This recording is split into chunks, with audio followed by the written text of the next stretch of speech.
Now, even though you've got families and staff coming together from a different perspective, there is actually a common bond that you share. And I call that admissions anxiety. For the family coming in, they just got a phone call 72-ish hours ago saying that there's a bed ready, had to make a decision within 24 hours, had to scramble to get everything packed up, to whether they're coming from their familial home, retirement home, hospital bed, and they're having to figure out this new normal, this forced decision. And as you probably know, families feel this conflict of emotion, right, of sadness and guilt, and then there's some relief, but then they feel guilty that they feel relieved because now they have some help. This is admissions anxiety. But staff also feel admissions anxiety because just 72 hours previously, they said goodbye to one of their residents. They needed to tell the family, you got 24 hours to clean out the room. The room needed to be scrubbed down, painted, sanitized, and ready for a new resident and family that you don't know other than what you've been told or what's being written on a file.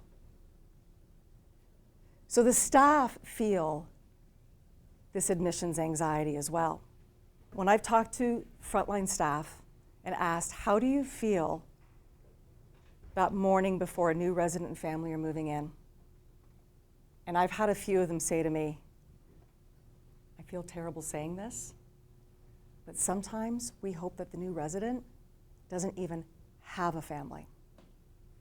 This is admissions anxiety. Staff worry and wonder what the new family is going to be like. A pleasure to deal with or a pain in the neck. The other thing that's different is all the things that you know. You know your home, you know how things work, you know where everything is. You know the people, process, protocols, policies, and procedures, right? Like the back of your hand, it's your home. All the things that the new family doesn't know. And they know what you don't. They know the resident, they know their likes and dislikes, what they did for a living, and they also know their family dynamics and dysfunctions. Now, first of all, what family doesn't have dysfunction? And second of all, you know the world of hurt that can happen when family brings their dysfunction into your home, the chaos and mayhem that can ensue. So you know what they need to know, and they know what you need to know. But I think there's two really common touch points in the center, which is both you and the family have the shared goal of providing the best quality care and life experience for their loved one, your resident. And the other is that you both are having your versions of admissions anxiety. And most families that I talk to, when I say to them, this is how staff can feel sometimes, they're shocked. And it actually gives them some appreciation and empathy for what the other side is going through on this important day. What if we're actually contributing to the difficult family syndrome? What if the transactional nature that families feel is helping them to be difficult? What if how we're approaching it is actually making the problem worse? Because I don't believe that families necessarily come in as problem people.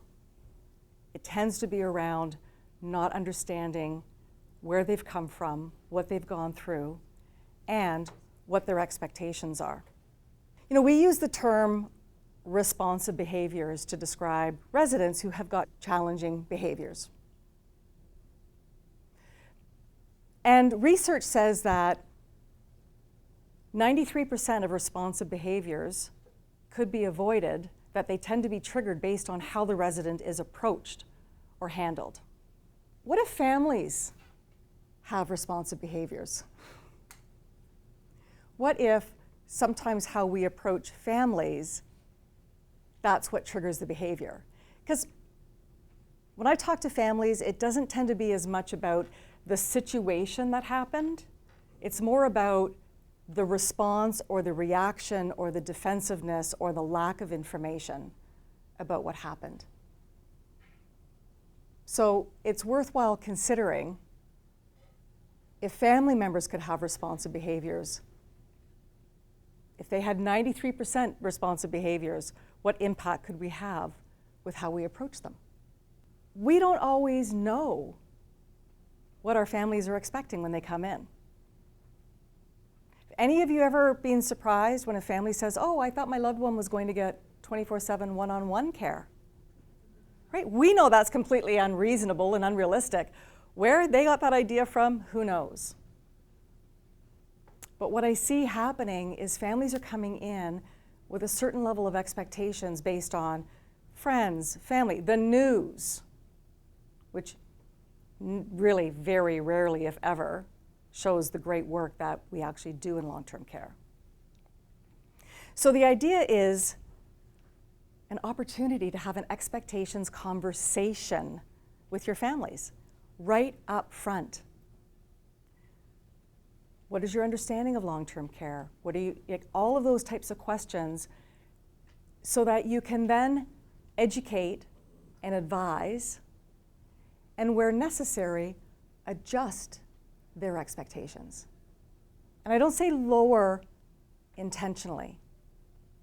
Families don't know what they don't know. And if we aren't taking the initiative to clarify and educate and inform them so that they can be informed customers, you're setting yourself up for potential disappointment and conflict. That makes sense? Because expectations are a two-way street. So we've talked about understanding what the family expects of you, but where I've seen some significant change happen is when staff talk to families about what we expect from them, how we treat each other, how we communicate, how we support each other, how we give each other resources. Now, you may be thinking, I don't know how we could possibly do this. We're already busy enough. An admission can take 3-4 hours in a day. And I would challenge you to say, I don't think that you can afford not to make this effort. The average administrator, director of care that I speak to and work with, they say that they can spend anywhere from 50 to 75% of their time dealing with family issues. Whether that be responding to verbal complaints or needing to do paperwork, investigation, meeting with the ministry. If you have a really difficult family complaint, that could take 40+ hours of time, never mind some of the other risks that are involved in that. And this idea is to be able to step back and basically make the decision that we are going to be intentional with how we start the relationship with the families from the very beginning and establishing that positive first impression.